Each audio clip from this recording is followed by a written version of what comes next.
We're gonna pull up a biggin. Let's go fishing. Let's go fishing with Coach Brown. Coach Brown.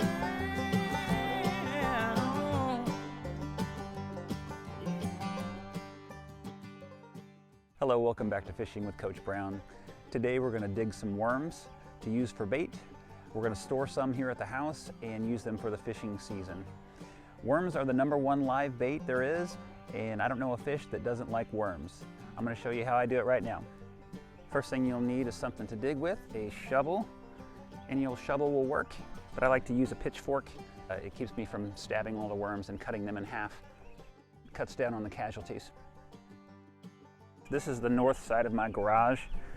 The dirt usually stays pretty damp, as you can see, and it doesn't get a lot of sun. The morning sun's coming up, but as soon as it rises up, this is all going to be shaded, and it stays pretty cool, and it stays pretty damp.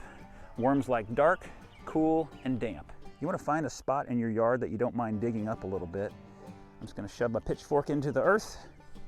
I'm going to pry it up, pull it over. Got my little worm bucket. And I'm just going to start looking around here, getting my hands dirty.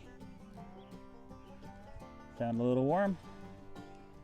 That'll catch me a bluegill. That's one worm. And you just start breaking the dirt apart. Breaking it up. That is not a worm, that's a whirlybird. Something about getting your hands dirty. Touching the ground. Okay, we found one. So we're just going to put the dirt back where we found it so we don't leave the yard looking too crazy. Try the next spot.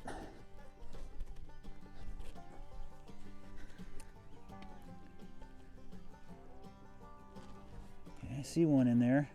So instead of pulling on the worm, you might break him in half. Just go ahead and start breaking the dirt a little bit. There's another little one. 2 worms. So that could be 2 fish that we caught. A lot of times when we're not looking for worms, we find them when we're gardening. This year we're doing sunflowers, tomatoes, and cantaloupe. And when we're doing the gardening, we go ahead and bring a bucket out here, because if we run into some worms, we keep them. Moving on to the next spot.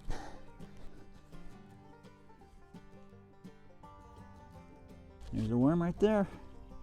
There's another one. There's another one. A little bit of dirt. And just break it apart. Here's another one. Another one. Kind of little today, but that's all right. Little worms work. Another little one. Another one. I'm gonna go back in this compost area. They like this. All that rotten grass and banana peels. Here's one. Medium sizer in the bucket. I should have went to the compost to begin with. There's worms all over the place. There's another one. We found the sweet spot. Another one. Bam. This is getting exciting. Worm after worm. Pulled that one in half. Sorry, buddy. And another double whammy. Worms galore. I'm gonna put this back. So as long as your spot is shady and damp, in the hot part of the summer, you can actually come out here in the evening and wet down your spot if you haven't had much rain.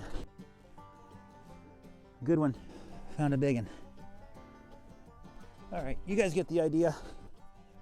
So in just about 10 minutes, I found $4 or $5 worth of worms. That's enough money to buy a Mexican pizza from Taco Bell. I'm very excited about that. I'm gonna take you back downstairs in the basement and we're gonna revisit the worm spot. This is the worm spot that Eli showed you guys a few episodes back in a dark corner of the basement. It's cool down here, it's dark down here. We take our worms that we get from outside and we just add them to the worms that we already have. Bunches of them. I don't really have a lid on here because they don't really jump out of here or anything like that. I do keep a bottle of water handy next to the bucket, cut a little hole in it, and I just put a little bit of moisture in there. Make sure the dirt stays damp. You really don't want it muddy. To feed the worms, every week or so, I'll bring one of my coffee pods down here, empty out the coffee in here. They love to eat this stuff, keeps them alive. So as long as you keep your dirt damp and you give them some food every once in a while, they'll be just fine. They'll last all season for you. You just keep adding to it. I usually just use coffee grinds, but every once in a while I'll put a banana peel in there, or a chunk of a banana peel, but I make sure that I bury it because it attracts those fruit flies. I keep my temporary bucket handy. Here's another one when I actually bought worms.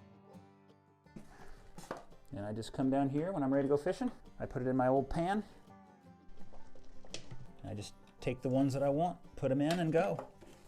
Well, that's about it. Have fun digging for your own worms. Kids love doing it. It's fun to get your hands dirty. You can save some money and you can stay stocked with worms all summer long. Thanks for watching Fishing with Coach Brown. We'll talk to you soon.